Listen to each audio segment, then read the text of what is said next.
ನನ್ನ ಹೆಸರು doctor Murugesh Pattan Shetty. PLE ಶಿಕ್ಷಣ ಸಂಸ್ಥೆಯಲ್ಲಿ AS ಪಾಟೀಲ್ ವಾಣಿಜ್ಯ ಮಹಾವಿದ್ಯಾಲಯದ MBA ವಿಭಾಗಕ್ಕೆ ಸಹ ಪ್ರಾಧ್ಯಾಪಕನಾಗಿ ಕೆಲಸ ಮಾಡುತ್ತಿದ್ದೇನೆ ಮತ್ತು ಈ ವಿಜಯಪುರ ಜಿಲ್ಲೆಯಲ್ಲಿ ಕೋಟಿ ವೃಕ್ಷ ಅಭಿಯಾನದ ಅಂಗವಾಗಿ ವೃಕ್ಷ ಅಭಿಯಾನ ಪ್ರತಿಷ್ಠಾನದಲ್ಲಿ ಸಂಚಾಲಕರಾಗಿ ಕೆಲಸ ಮಾಡ್ತಿದ್ದೇನೆ.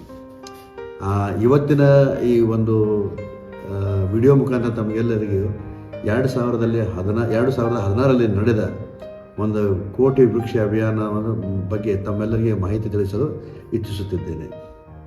ಮೊದಲಿಗೆ ವಿಜಯಪುರ ಜಿಲ್ಲೆಯಲ್ಲಿ ಕೋಟಿ ವೃಕ್ಷ ಅಭಿಯಾನದ ಬಗ್ಗೆ ಯಾಕೆ ಅರಿವು ಬೇಕಾಗಿತ್ತು? ವಿಜಯಪುರ ಜಿಲ್ಲೆಯು ಒಂದು ಬರಗಾಲ ಪೀಡಿತ ಪ್ರದೇಶ. ಇದು ನಾನು ಹೇಳ್ತಾ ಇಲ್ಲ, ಸ್ವಾತಂತ್ರ್ಯ ಪೂರ್ವದಲ್ಲಿ ಬ್ರಿಟಿಷರು ಇದನ್ನು ವಿಜಯಪುರ ಜಿಲ್ಲೆ, ಕರ್ನಾಟಕದಲ್ಲಿ ವಿಜಯಪುರ ಜಿಲ್ಲೆ ಹಾಗೂ ರಾಜಸ್ಥಾನದ ಜೈಸಲ್ಮೇರ್ ಜಿಲ್ಲೆಯನ್ನು ಬರಪೀಡಿತ ಪ್ರದೇಶಗಳೆಂದು ಘೋಷಿಸಿದ್ದಾರೆ.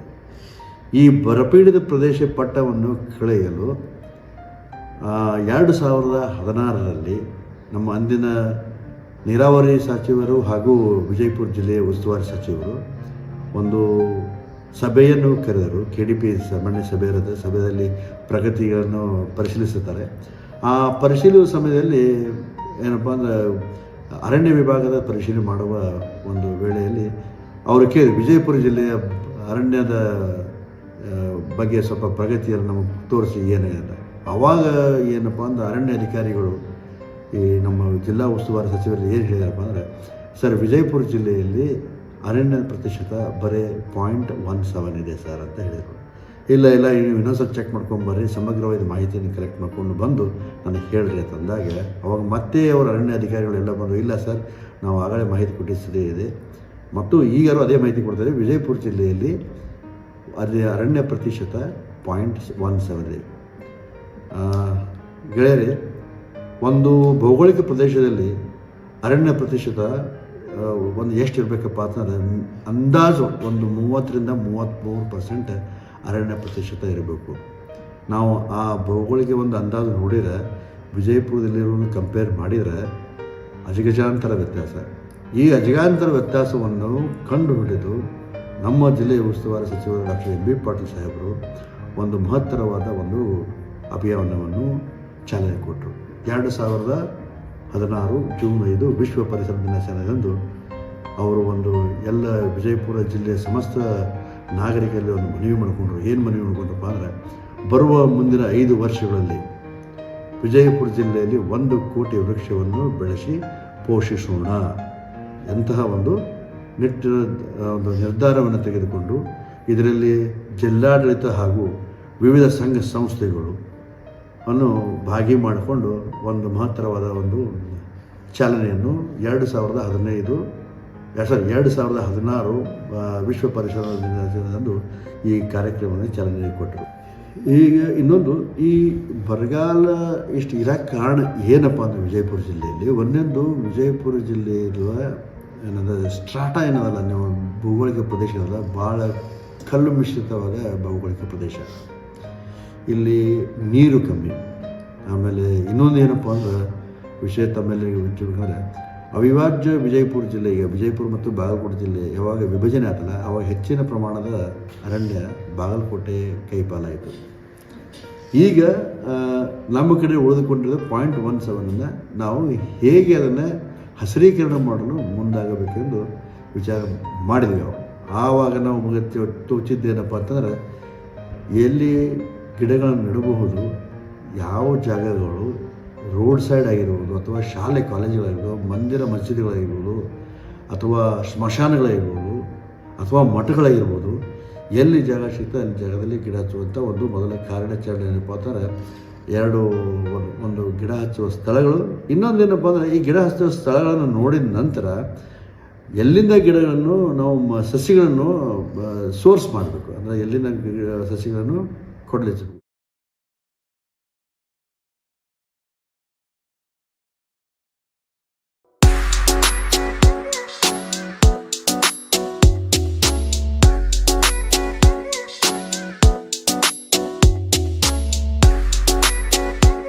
ವಿಜಯಪುರದಲ್ಲಿ 3 ಅರಣ್ಯ ವಿಭಾಗಗಳು. ಒಂದು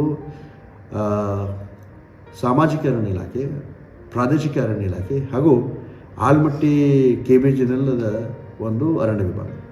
ಈ 3 ಅರಣ್ಯ ವಿಭಾಗಗಳು ಈ ಕೋಟಿ ವೃಕ್ಷ ಅಭಿಯಾನಕ್ಕೆ ಬೆನ್ನೆಲುಬಾಗಿ ನಿಂತವು. ಪ್ರತಿ ವರ್ಷ ಈ 3 ಅರಣ್ಯ ವಿಭಾಗಗಳು ಕನಿಷ್ಠ ಒಂದು 25 ಲಕ್ಷ ಸಸಿಗಳನ್ನು ಕೊಡುವಂಥ ವ್ಯವಸ್ಥೆ ಮಾಡಲು ಮುಂದಾದವು. ಈ 3 ಅರಣ್ಯ ವಿಭಾಗಗಳಲ್ಲಿ ಕನಿಷ್ಠ ಒಂದು ಸ್ಟ್ರಾಟಜಿಕ್ ಲೊಕೇಶನ್ನಲ್ಲಿ 15 ನರ್ಸರಿಗಳಿಂದ ಸಸ್ಯ ಪಾಲನೆಗಳನ್ನು ಆಲ್ರೆಡಿ ಅವರು ನಿರ್ಮಾಣ ಮಾಡಿದ್ದಾರೆ. ಈ ಸಸ್ಯ ಪಾಲನೆಗಳು ಅಗದಿ ಸ್ಟ್ರಾಟಜಿಕ್ ಪೊಸಿಷನ್ ಎಲ್ಲ ವಿಜಯಪುರ ಸಮಸ್ತ ಜಿಲ್ಲೆಗೆ ಸರಿಸಾಗುವಂಗೆ ಹೋಗುವಂಥ ಸ್ಟ್ರಾಟಜಿಕ್ ಲೊಕೇಶನ್ನಲ್ಲಿ ಈ ನರ್ಸರಿಗಳನ್ನು ತಯಾರು ಮಾಡಿದ್ದಾರೆ.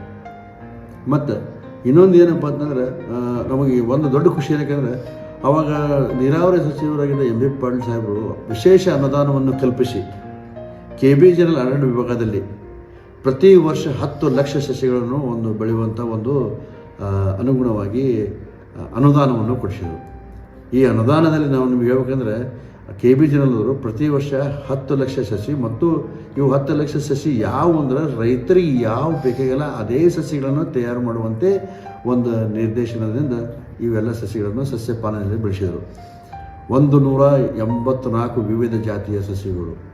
ಇನ್ನೊಂದು ಕ್ವಶನ್ ಬರ್ತದೆ, ಏನಪ್ಪ ಅಂತಂದರೆ ವಿಜಯಪುರ ಜಿಲ್ಲೆಯಲ್ಲಿ ಎಂಥ ಸಸಿಗಳನ್ನು ನಾವು ನೆಟ್ಟಿದ್ದೇವೆ. ನಮ್ಮದು ಇನ್ನೊಂದು ಸೈಂಟಿಫಿಕ್ ಆಗಿ ಎಲ್ಲ ಈ ಅಧಿಕಾರಿಗಳಿಂದ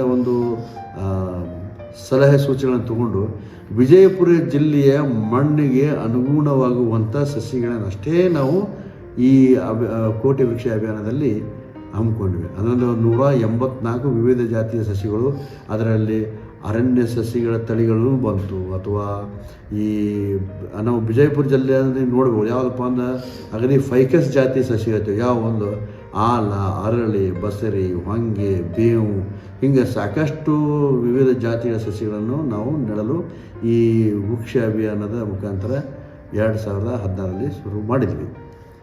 ತದನಂತರ ಹಂತವಾಗಿ ಅರಣ್ಯ ವಿಭಾಗಗಳು, ಪ್ರಾದೇಶಿಕ ಅರಣ್ಯ ವಿಭಾಗ, ಸಾಮಾಜಿಕ ಅರಣ್ಯ ವಿಭಾಗ ಮತ್ತು ಇನ್ನೊಂದು KB ಜನರಲ್ ಆಲಮಟ್ಟಿ ಅರಣ್ಯ ವಿಭಾಗ ನಮಗೆ ಪ್ರತಿ ವರ್ಷ ಸಸಿಗಳನ್ನು ಪೂರೈಸುವಂಥ ಕೆಲಸ ಮಾಡುವುದಲ್ಲದಷ್ಟೇ ಅವರು ತಾವು ಅಲೋಕೇಟ್ ಲ್ಯಾಂಡ್ ಮಟ್ಟದಲ್ಲಿ ಹೆಚ್ಚಿಗೆ ಅನುದಾನ ತಗೊಂಡು ವಿವಿಧ ಪ್ರದೇಶಗಳಲ್ಲಿ, ವಿಜಯಪುರ ಜಿಲ್ಲೆಯ ವಿವಿಧ ಪ್ರದೇಶಗಳಲ್ಲಿ ಸಸಿ ಕೂಡ ಹಚ್ಚುವಂಥ ವ್ಯವಸ್ಥೆ ಮಾಡಿದರು. ಇನ್ನು ಇದಕ್ಕಿಂತ ಹೆಚ್ಚಿಗೆ ಹೇಳಬೇಕಪ್ಪ ಅಂತಂದ್ರೆ ಇದರೊಳಗೆ ವೃಕ್ಷ ಅಭಿಯಾನ ಪ್ರತಿಷ್ಠಾನ ಒಂದು ಸಂಘ ಸಂಸ್ಥೆ, ವೃಕ್ಷ ಅಭಿಯಾನ ಪ್ರತಿಷ್ಠಾನ ಇರ್ಬೋದು, ಅಥವಾ society for protection of plants and animals ಇರ್ಬೋದು, ನನ್ನ ಗಿಡ ನನ್ನ ಭೂಮಿ ಇರ್ಬೋದು, ಹಸಿರು ತಾಳಿಕೋಟಿ ಸಂಪದ ಇರ್ಬೋದು, ಅಥವಾ ಹಸಿರು ತೋರಣ ಬಳ ಇರ್ಬೋದು, ಸಾಕಷ್ಟು ವಿವಿಧ ಸಿದ್ದೇಶ್ವರ ಸಂಸ್ಥೆ ಇರ್ಬೋದು, ಆಮೇಲೆ ಸಿದ್ದೇಶ್ವರ ಸಂಸ್ಥೆ ಆಗಲಿ ಅಥವಾ ಇವನ್ ವಿವಿಧ ಸಂಘ ಸಂಸ್ಥೆಗಳು ತಮ್ಮ ಕೈ ಜೋಡಿಸಿ ಈ ಅಭಿಯಾನವನ್ನು ಅತಿ ಸಕ್ಸೆಸ್ಸಿವ್ ದಾರಿ ಅಥವಾ ಚಲನೆಗೆ ಒಂದು ದಾರಿಯಲ್ಲಿ ತಗೊಂಡ್ಕೊಂಡು ಹೋದವು. 7 ವರ್ಷದಲ್ಲಿ ನಾವು ವಿಜಯಪುರ ಜಿಲ್ಲೆಯಲ್ಲಿ ಅಷ್ಟನುಕ್ಕಿಂತನೂ ಇವತ್ತು 2025 ಇವತ್ತು ನಾವು ಹೇಳ್ಬೇಕಂದ್ರೆ ಅಂದಾಜು ವಿಜಯಪುರ ಜಿಲ್ಲೆಯಲ್ಲಿ 1,50,00,000 ಸಸಿಗಳನ್ನು ನೆಟ್ಟು ಬೆಳೆಸಿದ್ದೇವೆ ಮತ್ತು 90% ಸರ್ವೈವಲ್ ರೇಟ್ ಇದೆ. ಮತ್ತು ಇನ್ನೊಂದು ಏನು ಹೇಳಬೇಕಪ್ಪ ಅಂದ್ರೆ ಈ ಕೋಟಿ ವೃಕ್ಷ ಅಭಿಯಾನ ಇದು ಪಕ್ಷಾತೀತವಾಗಿ ನಡೆಯುವಂತಹ ಒಂದು ಕಾರ್ಯಕ್ರಮ. ಇದು ಯಾವುದೇ ಪಕ್ಷಕ್ಕೆ ಸೀಮಿತವಾಗಿದ್ದಲ್ಲ, ಬಟ್ ಎಲ್ಲ ಪಕ್ಷದ ಧುರೀಣರು ಇದಕ್ಕೆ ಕೈ ಜೋಡಿಸಿ ಇದಕ್ಕೆ ಸಹಾಯ ಮಾಡಿದ್ದಾರೆ. ನಾವು ಒಂದಿಷ್ಟು ಸಂಸ್ಥೆಗಳ ಹೆಸರನ್ನು ತಗೊಳ್ಳೋ ಇಚ್ಛಿಸ್ತೀನಿ. ಒಂದು BLD ವಿಜಯಪುರ ಜಿಲ್ಲೆಯ ಪ್ರತಿಷ್ಠಿತ ಶಿಕ್ಷಣ ಸಂಸ್ಥೆಯಾದ BLD ಶಿಕ್ಷಣ ಸಂಸ್ಥೆ. ಆವಾಗ ಅವರು ಪ್ರತಿ ವರ್ಷ 25 ಲಕ್ಷ ನಮಗೆ ಆರ್ಥಿಕ ಸಹಾಯವನ್ನು ಕೊಟ್ಟು ಈ ಕೋಟಿ ವೃಕ್ಷ ಅಭಿಯಾನವನ್ನು ಎಲ್ಲರಿಗೆ ಅರಿವು ಮೂಡಿಸಲು ಅಗತ್ಯವಾಗುವುದು. ಅಷ್ಟೇ ಅಲ್ಲ, ಈ ಅನುದಾನದಲ್ಲಿ ಸಸಿಯನ್ನು ಉಚಿತವಾಗಿ ಸಸಿಯನ್ನು ಹಂಚುವುದು, ಆಮೇಲೆ ಎಲ್ಲ ತಾಲೂಕಿನಲ್ಲಿ ವೃಕ್ಷ ಅಭಿಯಾನದ ಬಗ್ಗೆ ಅರಿವು ಮೂಡಿಸುವ ಕಾರ್ಯಕ್ರಮವನ್ನು ಹಮ್ಮಿಕೊಳ್ಳಲು ಮತ್ತು ಸಾಮಾಜಿಕ ಜಾಲತಾಣದಲ್ಲಾಗಲಿ ಅಥವಾ ಈ ಪ್ರೆಸ್ ಆ್ಯಂಡ್ ಮೀಡಿಯಾದಲ್ಲಿ ಇನ್ಫಾರ್ಮೇಷನ್ ಕೊಡೋದಾಗಲಿ ಇವೆಲ್ಲ ಮತ್ತು ವಿವಿಧ ಹಬ್ಬ ಹರಿದಿನಗಳಲ್ಲಿ ಸಸಿಯನ್ನು ಹಂಚುವಲು ಅನುಗುಣವಾಗಿ BLD ಶಿಕ್ಷಣ ಸಂಸ್ಥೆಯು ನಮಗೆ ಪ್ರತಿ ವರ್ಷ 25 ಲಕ್ಷ. ಇದು ಅಷ್ಟೇ ಅಲ್ಲ, ಎರಡನೇದು ನಮಗೆ ಸಿದ್ದೇಶ್ವರ ಸಂಸ್ಥೆ ಒಂದು ಪ್ರತಿಷ್ಠಿತ ಸಂಸ್ಥೆಯಾಗಿ ಅವರು ಕೂಡ ನಾವು ಆಯೋಜಿಸ್ತಿರುವ ಈ ವೃಕ್ಷೋತ್ಥಾನದಲ್ಲಿ ಕಳೆದ ಒಂದು 2-3 ವರ್ಷದಿಂದ ಆರ್ಥಿಕ ಸಹಾಯವನ್ನು ನಮ್ಮ ಸಿದ್ದೇಶ್ವರ ಸಂಸ್ಥೆಯ ಮುಖ್ಯಸ್ಥರಾದ BR ಪಾಟೀಲ್ ಯತ್ನಾಳ್ ಅವರು ಕೂಡ ಈ ಸಹಭಾಗಿತ್ವ ವಹಿಸಿ ಇದನ್ನು ಬೆಳೆಸುತ್ತಿದ್ದಾರೆ. BR ಪಾಟೀಲ್ ಯತ್ನಾಳ್ ಸಾಹೇಬರ ಇನ್ನೊಂದು ಸಂಸ್ಥೆಯಾದ ಸಿದ್ಧಶ್ರೀ ಸಹಕಾರಿ ಸೌಹಾರ್ದ ಬ್ಯಾಂಕ್ ಕೂಡ ನಮಗೆ ಈ ಕೋಟಿ ವೃಕ್ಷ ಅಭಿಯಾನಕ್ಕೆ ಆಗಲಿ ಹಾಗೂ ಈ ಸಸಿ ಬೆಳೆಸುವುದರಲ್ಲಿ ಆರ್ಥಿಕ ಸಹಾಯವನ್ನು ಕಳೆದ ಹಲವಾರು ವರ್ಷಗಳಿಂದ ಕೊಡುತ್ತಾ ಬಂದಿದ್ದಾರೆ. ಒಂದು ಆಮೇಲೆ ವಿಜಯಪುರ ಜಿಲ್ಲೆಯ ಕೃಷಿ ಉತ್ಪನ್ನ ಮಾರುಕಟ್ಟೆಯವರು, ಮರ್ಚೆಂಟ್ ಅಸೋಸಿಯೇಷನ್ದವರು ಮತ್ತು ವಿವಿಧ ಸಂಘ ಸಂಸ್ಥೆಗಳು ಅಥವಾ ಇನ್ನೊಂದು ಸಂಘ ಸಂಸ್ಥೆ ಹೇಳಬೇಕಂತಂದರೆ ಅವೇರ್ನೆಸ್ ಮೂಡಿಸಿಕೊಡುವುದರಲ್ಲಿ ನಮಗೆ ಇನ್ನೊಂದು ಸಂಘ ಸಂಸ್ಥೆ ಯಾವುದಪ್ಪ ಅಂದರೆ SPPA, society for protection of plants and animals. ಅವರು ಕೂಡ ಸಾಕಷ್ಟು ಸಾಮಾಜಿಕ ಜಾಲತಾಣದಲ್ಲಿ ಒಂದು ಈ ಅರಿವು ಮೂಡಿಸುವ ಕಾರ್ಯಕ್ರಮವನ್ನು ಹಮ್ಮಿಕೊಂಡು ಎಲ್ಲರಿಗೆ ಈ ವಿಷಯ ಬಗ್ಗೆ ಅರಿವನ್ನು ಮೂಡಿಸಿದ್ದಾರೆ.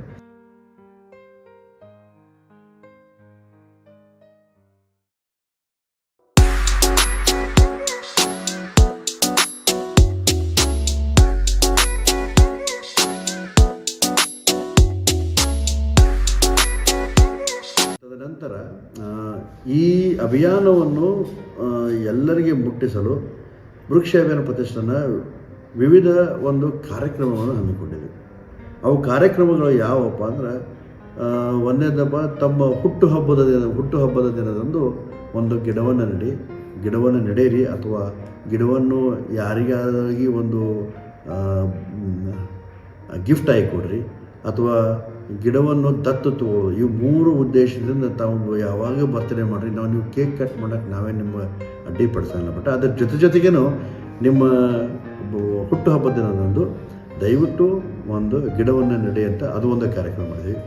2ನೇ ದಿನಪ್ಪ ಅಂದ್ರೆ ಈ ಭಾರತ ದೇಶದಲ್ಲಿ ರಕ್ಷಾಬಂಧನೆಗೆ ಒಂದು ಮಹತ್ತರವಾದ ಒಂದು ಬೆಲೆ ಇದೆ. ಒಂದು ರಕ್ಷಾಬಂಧನದಲ್ಲಿ ಎಲ್ಲರೂ ರಕ್ಷಾಬಂಧನ ದಿನದಂದು ಅಕ್ಕ ಅಥವಾ ತಂಗಿ ಆಗಿರ್ಬೋದು ಅಣ್ಣನಿಗೆ ತನ್ನನ್ನು ರಕ್ಷಣೆ ಮಾಡೋಕ್ಕೋಸ್ಕರ ರಾಖಿಯನ್ನು ಕಟ್ಟುತ್ತಾರೆ. ನಾವು ಅದೇ ದಿನದಂದು ಇನ್ನೊಂದು ಏನೋ ಕಾರ್ಯಕ್ರಮ ವಿಚಾರ ಮಾಡಿದೆವಪ್ಪ ಅಂದರೆ ರಕ್ಷಾಬಂಧನ ಜೋಡಿ ನೀವು ವೃಕ್ಷಾಬಂಧನ ಮಾಡಿರಿ. ನೀವು ಬೆಳೆಸಿದ ಗಿಡಕ್ಕೆ ನೀವು ಒಂದು ರಾಖಿ ಕಟ್ಟಿದ್ರಪ್ಪ ನಾವು ಅದನ್ನು ಬೆಳೆಸಿ ಅದನ್ನು ಪ್ರೊಟೆಕ್ಟ್ ಮಾಡುವಂಥ ಒಂದು ನಿಟ್ಟಿನಲ್ಲಿ ಅದು ಒಂದು ಕಾರ್ಯಕ್ರಮ ಅಂದ್ಕೊಳ್ಳಿ. ಅದಕ್ಕೆ ಅಂತಪ್ಪ ರಕ್ಷಾಬಂಧನ ಬದಲಿ ವೃಕ್ಷಾಬಂಧನ, ರಕ್ಷಾಬಂಧನ ಜೋಡಿನೂ ವೃಕ್ಷಾಬಂಧನೆ ಮಾಡಿ ಅಂತ ಇದೊಂದು ಕಾರ್ಯಕ್ರಮ. ಆಮೇಲೆ ಇನ್ನೊಂದೇನಪ್ಪ ಅಂದ್ರೆ ಏಪ್ರಿಲ್ ಫೂಲ್ ಅಂತ ಎಲ್ಲರೂ ಸಾಕಷ್ಟು ಜನರನ್ನು ಕೀಟ್ಲೆ ಮಾಡ್ತಾರೆ. ನಾವು ಅದರ ಬದಲಿ ಏನಿದೆ ಏಪ್ರಿಲ್ ಫೂಲ್ ದಿವಸದಂದು ಒಂದು ಏಪ್ರಿಲ್ ಫೂಲ್ ಮಾಡಿ ಒಂದು ಗಿಡವನ್ನು ಹಚ್ಚಿ ಅಂತ ಹೇಳಿ ಅದು ಒಂದು ಮಾಡಿದ್ವಿ. ಏಪ್ರಿಲ್ ಕೂಲ್ ಇವು ಕಾರ್ಯಕ್ರಮ. ರಕ್ಷಾಬಂಧನೆ, plant a tree on your birthday, ಮತ್ತು 1 vote 1 tree ಅಂದರೆ ಏನು, ಈ ಸಾರ್ವತ್ರಿಕ ಚುನಾವಣೆ ನಡೆದ ಸಂದರ್ಭದಲ್ಲಿ ಒಂದು ನಾವು ಸಾಮಾಜಿಕ ಜಾಲತಾಣದಲ್ಲಿ ಹಾಗೂ ಒಂದು ಪ್ರೆಸ್ ನೋಟ್ ಬಿಡ್ತೀವಪ್ಪ ಅಂದರೆ ದರವೊಬ್ಬರು ವೋಟ್ ಹಾಕುವುದು ಕಡ್ಡಾಯ, ಅದು ನಿಮ್ಮ ಕರ್ತವ್ಯ. ಅದರ ಜೊತೆ ಇನ್ನೊಂದು ಕರ್ತವ್ಯ, ಯಾರು ವೋಟ್ ಹಾಕ್ತಿಲ್ಲ ಅವರು ಒಂದು ಗಿಡವನ್ನು ನೆಡಿ ಅಂತ ಹೇಳಿ ಅದು ಒಂದು ಅಭಿಯಾನ ಮಾಡಿದ್ವಿ ನಾವು. ಇದಾದ ನಂತರ ಇನ್ನೊಂದು ನನಗೆ ಏನೋ ನೆನಪಿದೆ, ಮಹಾಂತೇಶ್ ಬಿರಾದರ್ ಸರ್, ಸಚಿವರ ಆಪ್ತ ಕಾರ್ಯದರ್ಶಿಯಾದ ಮಹಾಂತೇಶ್ ಬಿರಾದರ್ ಸರ್ ಅವರು ನಮಗೆ ಒಂದು ದಿವಸ ಕರೆದು, ಮುರುಗೇಶ್ವರ ಇಲ್ಲಿ ಸಣ್ಣ ಪ್ರಮಾಣದಾಗ ನೀವೆಲ್ಲ ಹಿಂಗೆ ಮಾಡಾಕತ್ತೀರಿ, ಒಂದು ದೊಡ್ಡ ಪ್ರಮಾಣದ ಒಂದು ಏನರ ಒಂದು ಇವೆಂಟ್ ಮಾಡಿಕೊಂಡು ಒಂದು ಬರೀ ಜಿಲ್ಲೆ ಅಷ್ಟೇ ಅಲ್ಲ ರಾಷ್ಟ್ರ ಮಟ್ಟದಲ್ಲಿ ಮತ್ತು ರಾಷ್ಟ್ರ ಮಟ್ಟದಲ್ಲಿ ಇದ್ರ ಬಗ್ಗೆ ಅರಿವು ಮೂಡುವಂಥ ಕಾರ್ಯಕ್ರಮ ಮತ್ತು ನಾವು ಮಾಡಿದ ಕೆಲಸಗಳನ್ನು ಎಲ್ಲರಿಗೆ ಮುಗಿಸೋಣ ಅಂತ ಹೇಳೋರು ಒಂದು ಸಲ ನಮ್ಗೆ ಕರೆದು ಒಂದು ಸ್ವಲ್ಪ ಹೇಳಿದ ಏನಪ್ಪ ಅಂದರೆ ವಿಜಯಪುರ ಜಿಲ್ಲೆಯಲ್ಲಿ ಒಂದು ವೃಕ್ಷಾಥಾನ್, ಒಂದು ಹೆರಿಟೇಜ್ ಮ್ಯಾರಥಾನ್ ಮಾಡೋಣ ಅಂತ ಹೇಳಿದರು. ಅವು ನನಗಿನ್ನೂ ನೆನಪಿದೆ. 2017ರಲ್ಲಿ ಅವರಂದರು ವಿಜಯಪುರ ಜಿಲ್ಲೆಯಲ್ಲಿ ಈ ನಮ್ಮ ಬಿಜಾಪುರ ಊರಾಗ ಮಧುವನ್ ಹೋಟೆಲ್ ಅದ. ಆ ಮಧುವನ್ ಹೋಟೆಲ್ನ ಮಾಲೀಕರಾದ ಬಾಬುಗೌಡ್ರ ಅಣ್ಣಾರಾಯ ಗೌಡ ಬಿರಾದರ್ ಅವ್ರಿಗೆ ಭೇಟಿಯಾಗ್ರಿ. ಅವ್ರು ಯಾಕಂದರೆ ಅವರು ಮ್ಯಾರಥಾನ್ನಲ್ಲಿ ಪರಿಣಿತರು, ಅವ್ರಿಗೆ ಹೋಗಿ ಭೇಟಿಯಾಗ್ರಿ, ಅವ್ರಿಗೆ ಇನ್ಫಾರ್ಮೇಷನ್ ತೋರಿ ಮತ್ತು ಒಂದು ವೃಕ್ಷ ಅಭಿಯಾನದ ಅಡಿಯಲ್ಲಿ ಈ ಕೋಟಿ ವೃಕ್ಷ ಅಭಿಯಾನದಲ್ಲಿ ಒಂದು ಮ್ಯಾರಥಾನ್ ಮಾಡುವಂಥ ಒಂದು ಪ್ರಯತ್ನವನ್ನು ಮಾಡುವ ಅಂತ ಹೇಳಿ ಅವ್ರು ಹೇಳಿದರು. ಹೋಗಿ ನಾವು ಅದ್ರ ತಕ್ಕಂತೆ ಎಲ್ಲನೂ ಇನ್ಫಾರ್ಮೇಷನ್ ತೊಗೊಂಡ್ಬಂದ್ವಿ. ಮತ್ತು ನಮ್ಮ ನೆನಪಲ್ಲಿ 2017ರಲ್ಲಿ ಒಂದೇ ವೃಕ್ಷ ಅಭಿಯಾನ ಪ್ರತಿಷ್ಠಾನ ಮತ್ತು ಜಿಲ್ಲಾಡಳಿತ ಮತ್ತು ವಿವಿಧ ಸಂಘ ಸಂಸ್ಥೆಗಳಿಗೆ ಒಂದು ವೃಕ್ಷತಾನ್ ಗೋಲ್ ಗುಂಬಜ್ ಹಾಫ್ ಮ್ಯಾರಥಾನ್ ಅಂತೇಳಿ ಈವೆಂಟ್ ಮಾಡಿದ್ವಿ. ಅವಾಗಾದರೂ ಸಾಕಷ್ಟು ಜನ ವೃಕ್ಷತಾನದಲ್ಲಿ ಭಾಗಿಯಾಗಿ ಈ ಒಂದು ಅಭಿಯಾನದ ಅರಿವು ಮೂಡಿಸೋ ಕಾರ್ಯಕ್ರಮದಲ್ಲಿ ತಮ್ಮನ್ನು ಭಾಗಿಸಿಕೊಂಡು ಎಲ್ಲರಲ್ಲಿ ಈ ಅರಿವು ಮೂಡಿಸೋ ಕಾರ್ಯಕ್ರಮವನ್ನು ಮಾಡಿದೆವು. ಇದು 2017, 18, 19 3 ವರ್ಷ ಮಾಡಿದ್ವಿ. 3 ವರ್ಷ ಆದ ನಂತರ ನಮಗೆ 2020-21 ಕೋವಿಡ್ ವತಿಯಿಂದ ನಾವು ಈ ಈವೆಂಟನ್ನು ಕ್ಯಾನ್ಸಲ್ ಮಾಡಿದ್ವಿ. ಮುಂದೆ 2023ರಲ್ಲಿ ಡಿಸೆಂಬರ್ 2023 ನನಗೇನೋ ನೆನಪಿದೆ, ಆವಾಗ ಒಂದು ಸಂಘಟನೆ ಮಾಡಿಕೊಂಡು ಮತ್ತು ವಿವಿಧ ಕ್ಷೇತ್ರಗಳಲ್ಲಿರುವ ಎಕ್ಸ್ಪರ್ಟ್ಸನ್ನು ತಗೊಂಡು ಮಾಂತೇಶ್ ಬಿರಾದರ್ ಅವರು ಒಂದು ಟೀಮನ್ನು ತಯಾರು ಮಾಡಿ first time very hi-tech Vrikshathon heritage ರನ್ನನ್ನು ನಾವು ಮಾಡಿದ್ದು ನಮಗೆ ಅನುಭವನೂ ಮತ್ತು ನೆನಪು ಇದೆ. ಆವಾಗ ನೋಡಿ 10,000 ಜನಸಾಗರ ಮತ್ತು ಎಲ್ಲರೂ ಅಗದಿ ಎಂಥೂಸಿಯಾಸ್ಟಿಕ್, ಎಲ್ಲಿಂದ ಬಂದು ವಿವಿಧ ರಾಜ್ಯಗಳಿಂದ ಮತ್ತು ಅಷ್ಟೇ ಅಲ್ಲ ವಿದೇಶಗಳಿಂದ ಬಂದು ಜನರು ಭಾಗಿಯಾಗಿ ವಹಿಸಿದರು. ಅದರ ನಂತರ 2024 ಡಿಸೆಂಬರಲ್ಲಿ ಮಾಡಿದ್ವಿ. ಅಂದರೆ ಈ ಉದ್ದೇಶ ಏನಪ್ಪ ಅಂತಂದರೆ ಈ ವೃಕ್ಷ ಅಭಿಯಾನದ ಬಗ್ಗೆ ಅರಿವು ಸಾಕಷ್ಟು ಮಂದಿಗೆ ಮುಟ್ಲಿ, ಅದರಿಂದ ಅವ್ರ ಗಿಡ ಹಚ್ಚಲಿ, ಗಿಡದಿಂದ ಹಸಿರಾಗಲಿ, ಹಸಿರಿಂದ ಮಳೆ ಆಗಲಿ, ಆ ಮಳೆಯಿಂದ ಎಲ್ಲ ರೈತರಿಗೆ ಒಳ್ಳೆಯದಾಗಲಿ ಅಂಥೇಳಿ ಮಾಡೋಕ್ಕೋಸ್ಕರ ಇವೆಲ್ಲ ನಾವು ಕಾರ್ಯಕ್ರಮವನ್ನು ಹಮ್ಮಿಕೊಂಡಿದ್ವಿ. ಇದು ಅಷ್ಟೇ ಅಂತಲ್ಲ, ನಾವು ನೋಡಿದೆ ನಾವು, ಯಾಕಂದರೆ first time MB Patil Saheb ಕೇಳಿದಾಗ, ಸರ್ ನೀರಾವರಿ ಕೆಲಸ ಮಾಡಿರಿ ಸರ್, ಸಾಕಷ್ಟು ಕೆನಲ್ ಮಾಡಿರಿ, ಇದು ಯಾಕೆ ಕೋಟಿ ವೃಕ್ಷ ಅಭಿಯಾನ? ಈಗ ಮಳೆ ಬಂದ್ರೆ ಡ್ಯಾಮ್ ತುಂಬ್ತದೆ, ಡ್ಯಾಮ್ ತುಂಬಿದರೆ ಕೆನಲ್ ನೀರು ಹಾಕೋ, ಮಳೆನೇ ಬರಲಿಲ್ಲ ಡ್ಯಾಮ್ ತುಂಬಲಿಕ್ಕೆ ಕೆನಲ್ ನೀರು ಹೋಗಲ್ಲ. ಇದಕ್ಕೆ ಪರ್ಯಾಯ ವ್ಯವಸ್ಥೆಯಾಗಿ ಸಾಕಷ್ಟು ಗಿಡಗಳು ಹಚ್ಚಿದಾಗ ನಾವು ಮೋಡವನ್ನು ಆಕರ್ಷಿಸಬಹುದು. ಆ ಮೋಡಗಳಿಂದ ಈ ನಮ್ಮ ವಿಜಯಪುರ ಜಿಲ್ಲೆಯಲ್ಲಿ ಮಳೆ ಆಗುವ ಸಾಧ್ಯತೆ ಇದೆ. ಆ ಸಾಧ್ಯವನ್ನು ಮಾಡೋಕ್ಕೋಸ್ಕರ ಈ ವೃಕ್ಷ ಅಭಿಯಾನ ಇದು ಮತ್ತೊಂದು ಉದ್ದೇಶ.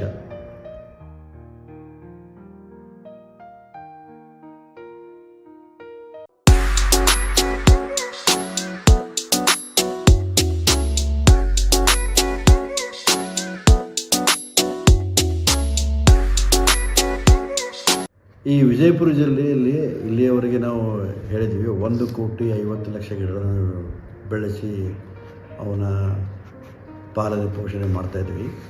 ಮತ್ತು ನಾವು ಸರ್ವೈವಲ್ ರೇಟ್ ನೋಡಿದ 90% ಸರ್ವೈವಲ್ ರೇಟ್ ಇದೆ. 3 ಅರಣ್ಯ ವಿಭಾಗಗಳು, ಸಾಮಾಜಿಕ ಅರಣ್ಯ ಇಲಾಖೆ ಹಾಗೂ ಪ್ರಾದೇಶಿಕ ಅರಣ್ಯ ಇಲಾಖೆ ಹಾಗೂ KBJNL ಆಲ್ಮಟ್ಟಿ ಫಾರೆಸ್ಟ್ ಡಿವಿಷನ್ದವರು, ಇವರು 3 ಜನ ನಮಗೆ ವರ್ಷಕ್ಕೆ 20 ಲಕ್ಷ ಸಸಿಗಳನ್ನು ಕೊಡ್ತಿದ್ದರು. ಈ ಸಸಿಗಳು ಅಗದಿ ಹೇರಳವಾಗಿ ಎಲ್ಲರಿಗೆ ಲಭ್ಯವಾಗುತ್ತಿವೆ. ಹೆಂಗಪ್ಪ ಅಂತಂದರೆ, ಮತ್ತು ಇವು ಗೌರ್ಮೆಂಟ್ ನರ್ಸರೀಸ್, ಯಾವ ಪ್ರೈವೇಟ್ ನರ್ಸರೀಸಲ್ಲಿ ನಾವು ಸಸಿಗಳನ್ನು ಈ ವೃಕ್ಷ ಅಭಿಯಾನದಲ್ಲಿ ತಗೊಂಡಿಲ್ಲ. ಇವೆಲ್ಲ ಸಸಿಗಳನ್ನು ಸರ್ಕಾರದಿಂದ ಮತ್ತು ರಿಯಾಯಿತಿ ದರದಲ್ಲಿ ಎಲ್ಲರಿಗೆ ನಾವು ಹಂಚಿದ್ದೇವೆ. ರಿಯಾಯಿತಿ ದರ ಅಂದರೆ ಈಗ ಸಸಿಗಳಲ್ಲಿ ವಿವಿಧ ಸೈಜಿನ ಸಸಿಗಳು, ಚಿಕ್ಕ ಸೈಜು, ಮೀಡಿಯಮ್ ಸೈಜ್, ದೊಡ್ಡ ಸೈಜು. ಈ ಸೈಜ್ ಎಲ್ಲ ಅಗದಿ ರಿಯಾಯಿತಿ ದರದಲ್ಲಿ ₹3, ₹5, ಆಮೇಲೆ ₹10, ₹25 ಇದರಂತೆ ಈ ಸಾಕಷ್ಟು ಸಸಿಗಳನ್ನು ಎಲ್ಲರಿಗೆ ಮುಟ್ಟಿಸುವಂಥ ಒಂದು ಕಾರ್ಯಕ್ರಮ ಮಾಡಿದ್ದಾರೆ. ಈ ರಿಯಾಯಿತಿ ಸಸಿಯಲ್ಲಿ ಸಿಗುವುದಂದರೆ ಮತ್ತು ಯಾರಿಗೂ ಹಿಂಗೆ ಪುಕ್ಕಟಾಗಿ ಸಸಿಯನ್ನು ಕೊಡುವಂಥ ಒಂದು ಯಾವ ಕೆಲಸ ಮಾಡಿಲ್ಲ. ಮಂದಿಗೆ ಅದರ ಬಗ್ಗೆ ಅದರ ಬೆಲೆ ಗುರುತಿಲ್ಲದೆ ರಿಯಾಯಿತಿ ದರದಲ್ಲಿ ಕೊಟ್ಟು ಅದನ್ನು ಎಲ್ಲರಿಗೆ ಮುಟ್ಟಿಸುವಂಥ ಕಾರ್ಯಗಳನ್ನು ಮಾಡಿದ್ದಾರೆ. ಈ ಒಂದು ಕೋಟೆ ವೃಕ್ಷ ಅಭಿಯಾನದಲ್ಲಿ ವಿಜಯಪುರದಲ್ಲಿ 3 ಅರಣ್ಯ ವಿಭಾಗ ಕೂಡಿಕೊಂಡು ಕನಿಷ್ಠ ಒಂದು 300ಕ್ಕಿಂತ ಹೆಚ್ಚು ಬ್ಲಾಕ್ ಪ್ಲಾಂಟೇಷನ್ ಮಾಡಿದ್ರು. ಒಂದು ಬ್ಲಾಕ್ ಪ್ಲಾಂಟೇಷನಲ್ಲಿ 1,000ರಿಂದ 3,000 ಹಚ್ಚುವಂಥ ಕೆಲಸ ಮಾಡಿದ್ದಾರೆ. ಇಂಥ ಒಂದು 300 ಆಗಿವೆ. ಮತ್ತು ಅತಿ ದೊಡ್ಡ ಬ್ಲಾಕ್ ಪ್ಲಾಂಟೇಷನ್ ಬಿಜಾಪುರದಲ್ಲಿ ಆಗಿದ್ದು ಅಂದರೆ ಅದರಲ್ಲಿ 2 ಪ್ರಮುಖ ವಿಷಯಗಳನ್ನು ತಮ್ಮ ಮುಂದೆ ವ್ಯಕ್ತಪಡಿಸಿದ್ವಿ. ಒಂದನೇದು ಯಾವುದಪ್ಪ ಅಂದರೆ, ನಮ್ಮ ಬೂತ್ನಾಳ ಕೆರೆ ಹಿಂಬದಿಯಲ್ಲಿ ಕರಾಡದೊಡ್ಡಿಯ ಒಂದು ಮಾನವ ನಿರ್ಮಿತ ಅರಣ್ಯ ಪ್ರದೇಶ ಅಂತ ನಾವು ಹೇಳ್ತೇವೆ. ಮಾನವ ನಿರ್ಮಿತ ಅರಣ್ಯ ಪ್ರದೇಶ ಯಾಕೆ ಹೇಳ್ತೇವೆ, ನಿಮಗೆ ಈ ಮಾಹಿತಿ ಹೇಳುವಾಗ ತಮಗೆ ಅದನ್ನು ಗಮನಕ್ಕೆ ತರ್ತೀನಿ ನಾನು. ಈ ಕರಾಡದೊಡ್ಡಿ ಫಾರೆಸ್ಟ್ ಏರಿಯಾದಲ್ಲಿ ಅಥವಾ ಅರಣ್ಯ ವಿಭಾಗದಲ್ಲಿ, ಅರಣ್ಯ ಏರಿಯಾದಲ್ಲಿ, ಇದು ಆ್ಯಕ್ಚುಲಿ ಅರಣ್ಯ ಏರಿಯಾ ಅಲ್ಲ, ಇದು ಒಂದು ರೆವಿನ್ಯೂ ಲ್ಯಾಂಡ್. ಗಿಡ ಹಚ್ಚಲಿಕ್ಕೆ ನಮಗೆ ಪರ್ಮಿಷನ್ ಕೊಟ್ಟಿದ್ದು. ಅದು 543 ಎಕರೆ ಒಂದು ದೊಡ್ಡ ಗಾತ್ರದ ಒಂದು ಜಾಗ. ಈ ಜಾಗೆಯಲ್ಲಿ ನಾವು 67,000 ವಿವಿಧ ಸಸಿಗಳನ್ನು ಹಚ್ಚಿದ್ದೇವೆ. ಇದಕ್ಕೆ ಕಾರಣೀಭೂತರು ಯಾಕಪ್ಪ ಅಂತಂದರೆ ಡಾಕ್ಟರ್ ಎಂ ಬಿ ಪಾಟೀಲ್. ಯಾಕಂದರೆ ಕೆ ಬಿ ಆಲಮಟ್ಟಿ ಅರಣ್ಯ ವಿಭಾಗದಲ್ಲಿ ಅವರು ಈ ಒಂದು ಮಾನವ ನಿರ್ಮಾಣ ಕೈಗೊಂಡಿರುವಂಥ ಒಂದು ದೊಡ್ಡ ಒಂದು ಕಾರ್ಯ. ಇಲ್ಲಿ 543ಗೆ 67,000 ಮತ್ತು ಒಂದು 40ರಿಂದ 50 ವಿವಿಧ ಜಾತಿಯ ಸಸಿಗಳನ್ನು ನಾವು ಅರಣ್ಯ ವಿಭಾಗದವರು ಹಚ್ಚಿ ಇವತ್ತಿನ ಪೋಷಿಸುತ್ತಿದ್ದಾರೆ. ಕಳೆದ 8 ವರ್ಷಗಳಿಂದ 2017 ನವೆಂಬರ್ನಿಂದ ಶುರು ಆಗಿದ್ದು ಇಲ್ಲಿಯವರೆಗೆ. ಮತ್ತು ಇನ್ನೊಂದು ಹೇಳ್ಬೇಕಂದ್ರೆ ಭಾರತ ದೇಶದಲ್ಲಿ ಅತಿ ಮಾನವ ಅರಣ್ಯ ಪರಿಷತ್ತಲ್ಲಿ ಹನಿ ನೀರಾವರಿ ಯೋಜನೆಯೊಂದಿಗೆ ಈ ಗಿಡಗಳನ್ನು ಬೆಳೆಸುತ್ತಿದ್ದಾರೆ. ಮತ್ತು ಇಲ್ಲಿ ಪಕ್ಷಿಗಳ ಈ 567,000 ಗಿಡ ಹಚ್ಚುವುದರಿಂದ ಒಂದು ಜೀವ ವೈವಿಧ್ಯತೆಗೆ ಒಂದು ಕಾರಣವಾಗಿದೆ. ಅಂದರೆ ಪಕ್ಷಿಗಳು ಮತ್ತು ಸರೀಸೃಪಗಳು ಮತ್ತು ವಿವಿಧ ಜಾತಿಯ ಪ್ರಾಣಿಗಳು ಅಲ್ಲಿ ಬರೋದು ತಮ್ಮ ಅವಕ್ಕೆ ಒಂದು ಮನೆ ಮಾಡಿಕೊಟ್ಟಂಥ ಒಂದು ತಾಣವಾಗಿದೆ. ಈ 543 ಎಕರೆಯಲ್ಲಿ 67,000 ಗಿಡ ಹಚ್ಚಿಲ್ಲ. ಇದರಲ್ಲಿ ಒಂದಿಷ್ಟು ನಾವು ಒಂದು ಸ್ಟ್ರಾಟಜಿಕ್ ಆಗಿ ಪ್ಲಾಂಟೇಶನ್ ಮಾಡಿದೆ. ಸ್ಟ್ರಾಟಜಿಕ್ ಪ್ಲಾಂಟೇಶನ್ಸ್ ಅಂದರೆ ಹೆಂಗಪ್ಪ ಅಂತಂದರೆ, ಎಲ್ಲಿ ಈ ನೀರಿನ ಝರಿಗಳಿರ್ತಲ್ಲ ಆ ಝರಿ ಸುತ್ತಮುತ್ತ ಬಿದಿರು ಗಿಡ ಹಚ್ಚೋದು. ಆಮೇಲೆ ಒಳಗೆ ಸ್ವಲ್ಪ ಡೀಪ್ ಸೈಡಿದ್ದಲ್ಲಿ ಹಣ್ಣಿನ ಗಿಡ ಹಚ್ಚೋದು. ಹಣ್ಣಿನ ಗಿಡ ಒಂದಿಷ್ಟು ಪ್ರಮುಖ ಪೇರು ಗಿಡ ಇರ್ಬೋದು, ಸೀತಾಫಲ ಗಿಡ ಇರ್ಬೋದು. ಯಾಕೆ ಹಚ್ಚಿದೆ ಅಂತಂದರೆ ಈ ಪಕ್ಷಿಗಳಿಗೆ ಅವು ಆಹಾರಕ್ಕೆ ಅನುಗುಣವಾಗಲಿ. ಮತ್ತು ಈ ಬಿದಿರು ಗಿಡ ಏನಪ್ಪ ಅಂದರೆ ಪಕ್ಷಿಗಳ ಒಂದು ಗೂಡನ್ನು ಕಟ್ಟುವಂಥ ಒಂದು ನೆರವಿಗಾಗಿ ಮಾಡಿದ್ವಿ. ನಿಮಗೆ ಇನ್ನೊಂದು ವಿಷಯ ಮಾಹಿತಿ ಇರ್ತದೆ. ನಾನು ಒಂದು ಸಂಶೋಧನೆ ಪ್ರಕಾರ, ಒಂದು ರಿಸರ್ಚ್ ಪ್ರಕಾರ ವಿಜಯಪುರ ಜಿಲ್ಲೆಯಲ್ಲಿ 280 ವಿವಿಧ ಜಾತಿಯ ಪಕ್ಷಿಗಳಿವೆ. ಇದನ್ನು ನಾನು ಹೇಳಿದಲ್ಲ, ರಮೇಶ್ ದೇಸಾಯಿ ಅಂತೇಳಿ ವಿಜಯಪುರ ನಗರದ ಸರ್ಕಾರಿ ITI ಕಾಲೇಜಿಂದ ಒಬ್ಬರು ಪ್ರಾಂಶುಪಾಲರು ಅವರು ಹೇಳಿದರು ನಮಗೆ. ಇದು 2 ವರ್ಷದಿಂದ ಹೇಳಿದರು. 280 ಜಾತಿ ವಿವಿಧ ಪಕ್ಷಿಗಳು, 280, 290. ಬಟ್ 180 ವಿವಿಧ ಜಾತಿಯ ಪಕ್ಷಿಗಳನ್ನು ನೀವು ಬುಧನಾ ಕೆರೆ ಹಿಂಬದಿಯಲ್ಲಿ ಏನು ನಾವು ಅರಣ್ಯ ನಿರ್ಮಿತ ಮಾಡಿದಲ್ಲ ಆ ಅರಣ್ಯದಲ್ಲಿ ನೋಡ್ಬೋದು. ಮತ್ತು ಈ ಅರಣ್ಯದ ಇನ್ನೊಂದು ವಿಶಿಷ್ಟ ಏನಂದರೆ, ಈ ಕೋವಿಡ್ದಲ್ಲಿ ಎಲ್ಲರಿಗೂ ಒಂದು ಆಕ್ಸಿಜನ್ ಬಗ್ಗೆ ಎಷ್ಟು ಮಹತ್ವದ ಬಗ್ಗೆ ತಿಳಿದಲ್ಲ, ಆವಾಗ ಎಲ್ಲರಿಗೂ ಅನಿಸ್ತು ಇಲ್ಲ ಡಾಕ್ಟರ್ ಎಂ ಬಿ ಪಾಟೀಲ್ ಮಾಡಿರೋದು ಭಾಳ ದೊಡ್ಡ ಕೆಲಸ ಅದು. ಯಾಕಂದರೆ ವಿಜಯಪುರಕ್ಕೆ ಒಂದು ಲಂಗ್ ಸ್ಪೇಸ್ ಕೊಟ್ಟರು, ಎಲ್ಲರಿಗೆ ಒಂದು ಉಸಿರಾಡುವಂಥ ಆಕ್ಸಿಜನ್ ಮಾಡಿಕೊಟ್ರು. ಆವಾಗ ನೋಡಿದ ನಾವು ವಿಜಯಪುರ ಸೈಕ್ಲಿಂಗ್ ಗ್ರೂಪ್ದವರಲ್ಲಿ ಅಥವಾ ವಿವಿಧ ವಿಜಯಪುರ ನಾಗರಿಕರು ಈ ಈ ಈ ಕೆರಾಡ ದೊಡ್ಡ ಫಾರೆಸ್ಟಲ್ಲಿ ಬಂದು ಮಾರ್ನಿಂಗ್ ವಾಕ್ ಮಾಡೋದಲ್ಲಿ, ಈವ್ನಿಂಗ್ ವಾಕ್ ಮಾಡೋದಲ್ಲಿ ತಾವು ಬಂದು ಇಲ್ಲಿ ಈ ಅರಣ್ಯವನ್ನು ಒಂದು ಎಂಜಾಯ್ ಮಾಡುವಂಥಲ್ಲಿ ಒಂದು ನಾವು ನೋಡ್ತಿದ್ದೀವಿ. ಮತ್ತು ಸೈಕ್ಲಿಸ್ಟ್ ಅದು ಎಲ್ಲರೂ ಇಲ್ಲಿ ಬಂದು ಮುಂಜಾನೆ ಸೈಕ್ಲಿಂಗ್ ಮಾಡಿ ಹೋಗ್ತಾ ಇದ್ದಾರೆ. ಮತ್ತು ಈ ಸೈಕ್ಲಿಸ್ಟ್ ಮಾಡೋದಷ್ಟೇ ಅಲ್ಲ, ಸಾಕಷ್ಟು ವಿಜಯಪುರ ಸೈಕ್ಲಿಂಗ್ ಗ್ರೂಪ್ದವರು ಇದನ್ನು ರಾಜ್ಯಗಳಲ್ಲಿ ಮತ್ತು ರಾಷ್ಟ್ರಗಳಲ್ಲಿ ಈ ಕರಾಡ ದೊಡ್ಡಿಯ ಮಾನವ ನಿರ್ಮಿತ ಅರಣ್ಯ ಪ್ರದೇಶ ಬಗ್ಗೆ ಮಾಹಿತಿಯನ್ನು ಸಾಮಾಜಿಕ ಜಾಲತಾಣದ ಮುಖಾಂತರ ಎಲ್ಲರಿಗೆ ಪಸರಿಸುತ್ತಿದ್ದಾರೆ. ನಿಮಗೆ ಇನ್ನೊಂದು ಮಾಹಿತಿ ಹೇಳ್ಬೇಕಂದ್ರೆ, ಅತಿ ದೊಡ್ಡ ಒಂದು ಬ್ಲಾಕ್ ಪ್ಲಾಂಟೇಶನ್ ಅಂದರೆ ಅಥವಾ ಒಂದು ಈ ಸಸಿಯನ್ನು ನೆಡುವುದಲ್ಲಿ ಒಂದು ಅರಣ್ಯ ನಿರ್ಮಾಣ ಮಾಡೋದಾದ್ರೆ ಯಾವುದಪ್ಪ ಅಂದ್ರೆ ಮಮದಾಪುರ. ಇದು ವಿಜಯಪುರ ಜಿಲ್ಲೆಯಲ್ಲಿ ಬರುವುದು ಮತ್ತು ವಿಜಯಪುರ ತಾಲೂಕಲ್ಲಿ ಬರುವಂಥ ಮಮದಾಪುರದಲ್ಲಿ ನಮಗೆ ಸಿಗುವುದು ಕನಿಷ್ಠಪ್ಪ ಅಂತಂದ್ರೆ 1628 ಎಕರೆ ಜಾಗ. ಈ 1628 ಎಕರೆದಲ್ಲಿ ಜಾಗದಲ್ಲಿ ನೋಡಿದರೆ ಅರಣ್ಯ ಇಲಾಖೆದವರು ಸಸಿ ಅವಾಗ ಹಚ್ಚಿದ್ರು. ಬಟ್ ಒಂದು ಏನವ್ರಿಗೆ ಒಂದು ಪ್ರಬಲವಾದ ಸಮಸ್ಯೆ ಏನಪ್ಪ ಅಂದರೆ, ಅಲ್ಲಿ ಫಿರಂಗಿ ಜಾಲಿ ಮಾಡಿದೆ, ಬಿಜಾಪುರ ಜಾಲಿ ಇತ್ತು ನಮಗೆ. ಆ ಜಾಲಿಯನ್ನು ಆವರಿಸುತ್ತದು. ಅದು ಏನೋ ಅರಣ್ಯ ವಿಭಾಗದವರು ಒಂದು ಮುಂದಾಳತ್ವ ವಹಿಸಿ ಈ ಫಿರಂಗಿ ಜಾಲಿ ಮುಳ್ಳನ್ನು ತೆಗೆದು ಇವತ್ತಿಗೆ ನೋಡಬೇಕಾದ್ರೆ 1,50,000 ಗಿಡಗಳನ್ನು ಹಚ್ಚಿದ್ದಾರೆ. ಅವು ಹಚ್ಚಿದ ಗಿಡಗಳು ಇಷ್ಟು ಎತ್ತರ ಬೆಳೆದಲ್ಲ. ಹಚ್ಚಿದ್ದು 1 ವರ್ಷ, 1.5 ವರ್ಷ, 2 ವರ್ಷದಲ್ಲಿ ಅಲ್ಲಿಯ ಮಣ್ಣಿನ ಫಲವತ್ತತೆ ಮತ್ತು ಅಲ್ಲಿಯ ನೀರಿನ ಸದ್ಬಳಕೆಯಿಂದ ಇವತ್ತಿನ ನೋಡುವ ಒಂದು ದೊಡ್ಡದಾದ ದಟ್ಟದಾದ ಕಾಡಾಗಿ ಹೊರಹೊಮ್ಮಿದೆ. ಮತ್ತು ಇನ್ನೊಂದು ಖುಷಿ ಅನ್ನಿಸ್ತದೆ, ಕರ್ನಾಟಕ ಸರ್ಕಾರವು ಈ ಅರಣ್ಯ ಪ್ರದೇಶಕ್ಕೆ ಶತಮಾನದ ಸಂತ ಶ್ರೀ ಸಿದ್ದೇಶ್ವರ ಸ್ವಾಮೀಜಿಯವರ ಜೀವ ವೈವಿಧ್ಯತೆಯ ತಾಣ ಎಂದು ಘೋಷಿಸಿದ್ದಾರೆ. ಆಮೇಲೆ ಈ ವರ್ಷ ಬಹುಶಃ ಅದು ಪೂರಾ ಪ್ಲಾಂಟೇಶನ್ ಮುಗಿಬಹುದು ಅಂತ ನಾವು ಅಂದ್ಕೊಂಡಿದ್ದೀವಿ. ಇದೇ ನಿಟ್ಟಿನಲ್ಲಿ ಪ್ರಾದೇಶಿಕ ಅರಣ್ಯ ಇಲಾಖೆಯವರು ಸಾಕಷ್ಟು ಪ್ರಯತ್ನವನ್ನು ಮಾಡಿ ಆ ಅರಣ್ಯವನ್ನು ಇಲ್ಲಿಗೆ ಒಂದು ದಟ್ಟ ಅರಣ್ಯವಾಗಿ ಮಾಡಿದ್ದಾರೆ. ಈ ಅರಣ್ಯದ ಮಾಡಿದಕ್ಕೋಸ್ಕರ ನೀವು ನೋಡಬೇಕು, ಜೀವ ವೈವಿಧ್ಯಕ್ಕೆ ಒಂದು ತಾಣವಾಗಿ ಮತ್ತು ಸಾಕಷ್ಟು ಪಕ್ಷಿ ಪ್ರಾಣಿಗಳು ಮತ್ತು ಸರೀಸೃಪಗಳು ಆಶ್ರಯವನ್ನು ಸಿಗುವಂಥ ಒಂದು ಕೆಲಸವನ್ನು ಮಾಡಿದ್ದಾರೆ.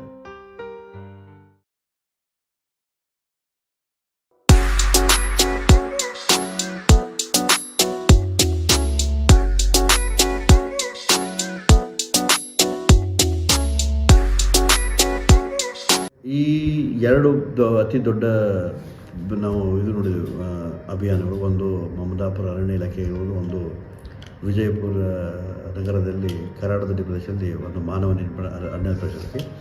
ಈಗ ಇನ್ನೊಂದು ಈಗ 1,50,00,000 ಗಿಡ ನೀವು ಏನಿಲ್ಲ ಕಳೆದ 8 ವರ್ಷದ ಇದರ ನಮಗೆ ಪ್ರತಿಫಲ ಬೇಕಲ್ಲ. ಈ ಪ್ರತಿಫಲ ಬಗ್ಗೆ ಮಾತಾಡಬೇಕಂತಂದ್ರೆ ನೀವು ನೋಡಿರಿ, ವಿಜಯಪುರ ಜಿಲ್ಲೆ ಹಸಿರೀಕರಣ ಹೆಚ್ಚಿಸಿದೆ, ಹಸಿರೀಕರಣದ ಪ್ರಮಾಣ ಹೆಚ್ಚಿದೆ. ಆಮೇಲೆ ಭೌಗೋಳಿಕವಾಗಿ ನಾವು ಮೊದಲು ಡಿಸ್ಕಷನ್ ಮಾಡಿದ್ದೇವಲ್ಲ 1.17 ಅದು ಇನ್ಕ್ರೀಸ್ ಆಗ್ಬೇಕಾದ್ರೆ ಇವೆಲ್ಲೆಲ್ಲಿ ನಾವು ಈ ಕರಾಡದಡ್ಡಿ ಫಾರೆಸ್ಟಲ್ಲಿ ಏನು ಹೆಚ್ಚಿದೆಯಲ್ಲ ಅದನ್ನು ಫಾರೆಸ್ಟ್ ಲ್ಯಾಂಡ್ ಕನ್ವರ್ಟ್ ಮಾಡಿದರೆ ಆ 0.17 ಇನ್ಕ್ರೀಸ್ ಆಗಬಹುದು. ಒಂದು. ಎರಡನೇದು ಬಟ್ ಹಸಿರೀಕರಣ ಜಾಸ್ತಿ ಇದೆ, we call it as green cover ಜಾಸ್ತಿ ಆಗ್ತಾಯಿದೆ. ಮತ್ತು ಇನ್ನೊಂದು ಏನಪ್ಪ ಅಂದರೆ ಇದರ ಈ ಕೋಟಿ ವೃಕ್ಷ ಅಭಿಯಾನದ ಇನ್ನೊಂದು ಒಳ್ಳೆಯ ಸಂಗತಿಯಪ್ಪ ರಿಸಲ್ಟ್ ಫಲಿತಾಂಶ ಏನಪ್ಪ ಅಂತಂದರೆ ಜನರಲ್ಲಿ ಸಾಕಷ್ಟು ಅರಿವು ಮೂಡಿದೆ. ಗಿಡಗಳನ್ನು ಹಚ್ತಾ ಇದ್ದಾರೆ, ಸಂಘ ಸಂಸ್ಥೆಗಳು ಹಚ್ತಾ ಇದ್ದಾರೆ, ಗಿಡವನ್ನು ಗಿಫ್ಟಾಗಿ ಕೊಡ್ತಾ ಇದ್ದಾರೆ. ಆಮೇಲೆ ಗಿಡಗಳನ್ನು ದತ್ತು ಪಡೆದಿದ್ದಾರೆ.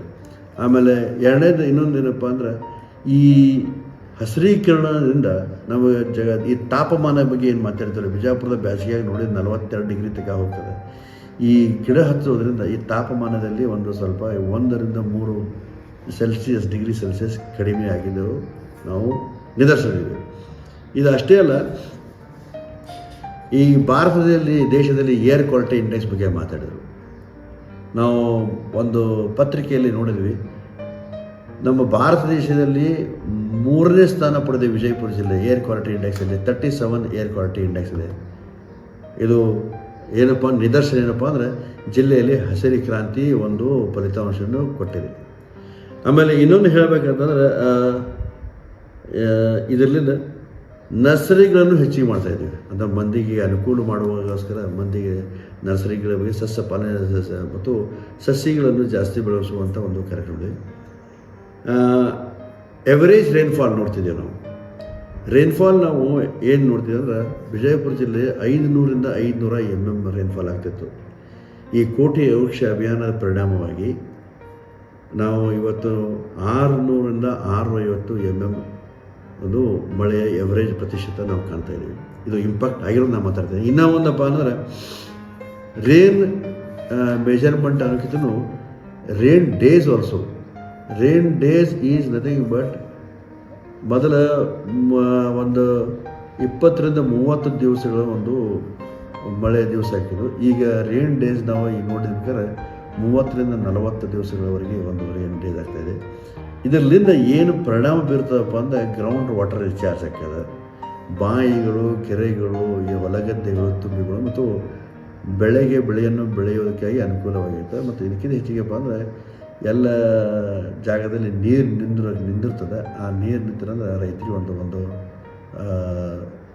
ಸರಿಯಾದಂಥ ವಾತಾವರಣ ಬೆಳೆ ಬೆಳೆಯಲಿಕ್ಕೆ. ಮತ್ತು ಇನ್ನೊಂದು ಇಂಪ್ಯಾಕ್ಟ್ ಏನು ಬಂದರೆ it can be one of the biggest platform ಇದೊಂದು ಈ ಅರಣ್ಯ ಬೆಳೆಯೋದ್ರಿಂದ ಜೀವ ವೈವಿಧ್ಯತೆಗೆ ಒಂದು ಅನುಗುಣವಾದ ಪ್ರದೇಶವಾಗಿ ಹೊರಹೊಮ್ಮುತ್ತದೆ. ಈ ಸಾಕಷ್ಟು ನೋಡ್ತೀವಿ ನಾವು. ಯಾಕಂದರೆ ವಿವಿಧ ಜಾತಿಯ ಪಕ್ಷಿಗಳು, ಸರೀಸೃಪಗಳು, ಪ್ರಾಣಿಗಳು ಎಲ್ಲಿ ಜಾಸ್ತಿ ಗಿಡ ಇರ್ತಲ್ಲ ಆ ಗಿಡದ ಸುತ್ತಮುತ್ತಲೇ ಇರ್ತವೆ. ಯಾಕಂದರೆ ನೀರು ಅವೈಲೇಬಿಲಿಟಿ ಆಗ್ತದೆ, ಶೆಲ್ಟರ್ ಅವೈಲೇಬಿಲಿಟಿ ಆಗ್ತದೆ, ನೆಸ್ಟಿಂಗ್ ಪಾಸಿಬಿಲಿಟೀಸ್ ಆಗ್ತಾವೆ. ನಾವು ವಿಜಯಪುರ ಜಿಲ್ಲೆಯಲ್ಲಿ ಈಗ ವನ್ಯಜೀವಿಗಳನ್ನು ನಾವು ಕಾಣುತ್ತಿದ್ದೇವೆ. ನಾವು ಮೊನ್ನೆ ಒಂದು ಪತ್ರಿಕೆಯಲ್ಲಿ ಹೋದಾಗ ವಿಜಯಪುರ ಜಿಲ್ಲೆ ಚೇತನೆ ಬಂದಿದ್ದು ನೋಡಿದ್ದೇವೆ ನಾವು. ಆಮೇಲೆ ಇಲ್ಲಿ ಕೃಷ್ಣ ಮೃಗಗಳನ್ನು ನೋಡಿದ್ದೀವಿ. ಆಮೇಲೆ ನಾವು ಇಲ್ಲಿ ಸಾಕಷ್ಟು ನಾವು ಇದೇ ಥರ ಸ್ಯಾಂಡ್ ಬೋವ್ ಆಗಿರ್ಬೋದು, ಸರೀಸೃಪಗಳಾಗಿರ್ಬೋದು, ಪಕ್ಷಿಗಳಾಗಿರ್ಬೋದು, ಈ ಒಂದು ವೈವಿಧ್ಯತೆಗೆ ಒಂದು ಕಾರಣೀಭೂತರಾಗಿ ಹೊರಹೊಮ್ಮುತ್ತದೆ. ಮುಂದಿನ ಫ್ಯೂಚರ್ ಪ್ಲ್ಯಾನ್ ಅಂದೇನು ಮುಂದೆ ಏನು ಮಾಡೋ ವಿಚಾರ ನಾವು ಮಾಡುವಾಗ ನಮ್ಮ ನಮ್ಮ ಧುರೀಣರಾದ ಡಾಕ್ಟರ್ ಎಂ ಬಿ ಪಾಟೀಲ್ ಸಾಹೇಬರು ಇಂದಿನ ಕೈಗಾರಿಕೆ ಸಚಿವರು ಹಾಗೂ ವಿಜಯಪುರ ಜಿಲ್ಲಾ ಉಸ್ತುವಾರಿ ಸಚಿವರು ಈ ವೃಕ್ಷ ಅಭಿಯಾನವನ್ನು ಇಲ್ಲಿಗೆ ನಿಲ್ಲಿಸೋದು ಬೇಡ, ತಲೆತಲಾಂತರ ಮುಂದೆ ಹೋಗಲಿ. ಅಂದರೆ ಸರಿಯಾಗಿ ನಾವು ಮಾಡಿದ ಎಷ್ಟು ಕೆಲಸ ಅದ ಇದೇ ನಿಟ್ಟಿನಲ್ಲಿ ಮುಂದಿನ ಪೀಳಿಗೆಗಳನ್ನು ನಡೆಸ್ಕೊಂಡು ಹೋಗಿ. ಇವತ್ತು 1 ಕೋಟಿ ಮಾಡೀವಿ, ಮುಂದೆ 5 ಕೋಟಿ ಮಾಡೋಣ. ನಮ್ಮ ಕೈಯ ಕಾಲಲ್ಲಿ ಹೊಡೆದು ಅಲ್ಲಿ ತನಕ ಮಾಡೋಣ. ಮುಂದೆ ನಂತರ ಮತ್ತೊಬ್ಬರಿಗೆ ಪೀಳಿಗೆ ಮುಂಬರುವ ಪೀಳಿಗೆನ ಕೊಟ್ಟು ಅವ್ರ ಜವಾಬ್ದಾರಿ ಕೊಟ್ಟು ಹೋಗೋಣ. ಅದು 5 ಕೋಟಿ ಆಗ್ಬೋದು, 10 ಕೋಟಿ ಆಗ್ಬೋದು, ಇನ್ನೊಂದು 25 ವರ್ಷ ಎಷ್ಟು ಸಾಧ್ಯಕ್ಕೆ ಅಷ್ಟು ಗಿಡ ಹಚ್ಚಿ ಈ ನಗರವನ್ನು ಹಸಿರು ಮಾಡಿ ಎಲ್ಲರ ಈ ಹಸಿರೀಕರಣದಿಂದ ಆರೋಗ್ಯದಲ್ಲಿ ಚೇತರಿಕೆ, ಒಂದು ಆರೋಗ್ಯದಲ್ಲಿ ಕ್ವಾಲಿಟಿ ಆಫ್ ಲೈಫ್ ಇನ್ಕ್ರೀಸ್ ಆಗ್ತದೆ. ಎರಡನೇದು ಆಮೇಲೆ ಸಾಕಷ್ಟು ಎಲ್ಲರಿಗೂ ಗೊತ್ತದ್ದು ಪರಿಸರದಿಂದ ಏನು ಆಗುವ ಲಾಭಗಳು, ಎಲ್ಲ ನಾಗರಿಕೆ ಆಗುವ ಲಾಭಗಳು, ಪರಿಸರಕ್ಕೆ ಆಗುವ ಲಾಭಗಳು ಎಲ್ಲನೂ ಒಂದು ಅನುಕೂಲಕರವಾಗಲಿ ಮತ್ತು ಎಲ್ಲರೂ ಈ ಲೈಫ್ ಸ್ಪ್ಯಾನ್ ಅಂತ ಇನ್ಕ್ರೀಸ್ ಆಗಲಿ ಅಂತ ಹೇಳಿ ಇವೆಲ್ಲ ತಲೆಯಾಗಿಟ್ಕೊಂಡು ಮುಂಬರುವ ದಿನಗಳಲ್ಲಿ ಒಂದು 5 ಕೋಟಿ ಗಿಡಗಳನ್ನು ನೆಡುವ ಕಾರ್ಯಕ್ರಮವನ್ನು ಮಾಡುವಂಥ ಒಂದು ಇಚ್ಛೆಯನ್ನು ನಮ್ಮ ಡಾಕ್ಟರ್ ಎಂ ಬಿ ಪಾಟೀಲ್ ಕಂಡಿದ್ದಾರೆ.